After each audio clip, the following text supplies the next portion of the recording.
సడన్గా సైలెంట్ అయిపోయిన ఆ సీనియర్ నాయకుడు రాజకీయాల్లో మళ్ళీ యాక్టివ్ అవుతున్నారు.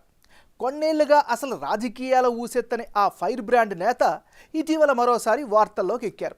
దాదాపు 40 ఏళ్ల పాటు జిల్లా రాజకీయాలను ఏలిన ఆ నాయకుడు ఎందుకో కొన్నాళ్ల పాటు సైలెంట్ అయిపోయారు. మళ్ళీ ఇన్నాళ్లకు యాక్టివ్ కావడంతో ఆయన అభిమానులంతా హ్యాపీగా ఉన్నారట.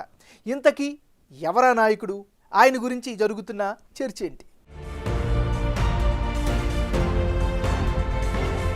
అనంతపురం రాజకీయాల్లో జేసీ దివాకర్ రెడ్డిది ఓ ప్రత్యేకమైన స్థానం. కాంగ్రెస్ పార్టీ నేతగా జిల్లా రాజకీయాలను శాసించారు. తాడిపత్రి నుంచి అప్రతిహతంగా గెలుస్తూ వచ్చారు. టీడీపీ టైంలోనూ ఆయన ఏనాడు ఆ పార్టీకి అవకాశం ఇవ్వలేదు. 1985 నుండి 2009 వరకు 6 సార్లు గెలిచిన చరిత్ర ఆయనది. రాష్ట్ర విభజనానంతర పరిణామాలతో టీడీపీలో చేరిన ఆయన 2014 ఎన్నికల్లో అనంతపురం ఎంపీగా గెలిచి సత్తా చాటుకున్నారు.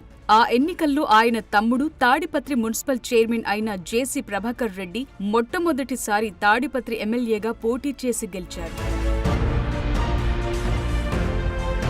అయితే 2019 ఎన్నికల్లో జేసీ బ్రదర్స్ ఇద్దరూ పోటీ నుంచి తప్పుకుని తమ వారసుల్ని బరిలో దించి పరాజయం పాలయ్యారు. ఆ ఎన్నికల తరువాత జేసీ ప్రభాకర్ రెడ్డి తిరిగి తాడిపత్రి మున్సిపల్ చైర్మన్ గా గెలిచి పొలిటికల్ గా యాక్టివ్ గానే ఉంటూ వస్తున్నారు. కానీ దివాకర్ రెడ్డి మాత్రం పూర్తిగా సైలెంట్ అయిపోయారు. వయోభారంతో ఆయన ఇక రాజకీయాలకు స్వస్తి పలికినట్లే కనిపించారు. స్వపక్ష నేతలైనా విపక్ష నేతల గురించైనా నిర్మోహమాటంగా మాట్లాడే జేసీ దివాకర్ రెడ్డి తరచూ వార్తల్లో ఉండేవారు. చాలా కాలంగా ఆయన పాలిటిక్స్ కి దూరంగా ఉంటూ అసలు వాటి గురించి మాట్లాడటమే మానేశారు.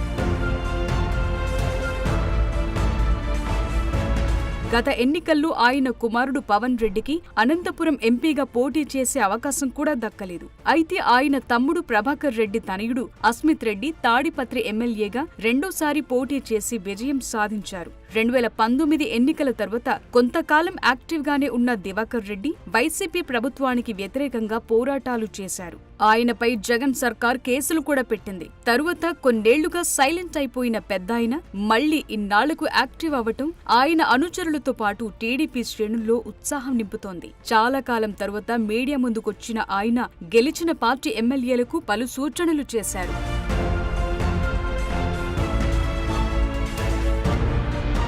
ఇటీవల దివాకర్ రెడ్డిని పుట్టపర్తి మాజీ ఎమ్మెల్యే, మాజీ మంత్రి, టీడీపీ సీనియర్ నేత పల్లె రఘునాథరెడ్డి కలిసి రాజకీయ అంశాలపై చర్చించుకున్నారు. ఒకే పార్టీలో ఉండే నాయకులు కలవటంలో విశేషమేముంది అనుకుంటున్నారా? ఇక్కడే ఉంది అసలు ట్విస్ట్. గత 5 ఏళ్లుగా జేసీ ఫ్యామిలీకి, పల్లె ఫ్యామిలీకి అసలు పడేదే కాదు. పుట్టపర్తి టికెట్ కోసం ఇద్దరి మధ్య పెద్ద యుద్ధమే నడిచింది. ఆ క్రమంలో ప్రెస్ మీట్లు పెట్టి మరీ ఒకరినొకరు తిట్టుకున్నారు.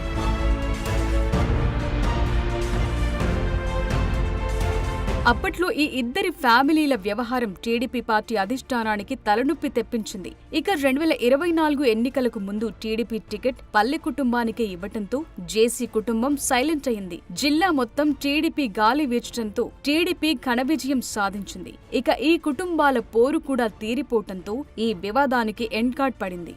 ఆ వివాదం ముగిసిపోవటంలో జేసీ దివాకర్ రెడ్డి కీలకంగా పనిచేశాడని తెలుస్తోంది. 2019 ఎన్నికల్లో వారసులు ఓటమి పాలవటంతో పాటు వయసు రీత్యా వచ్చే అనారోగ్య సమస్యలతో కొన్ని రోజుల పాటు సైలెంట్ గా ఉన్న దివాకర్ రెడ్డి మళ్లీ ఇన్ని రోజులకు పొలిటికల్ గా క్రియాశీలకంగా మారటంతో ఆయన అభిమానులతో పాటు టీడీపీ కార్యకర్తలు కూడా ఖుషి అవుతున్నారు.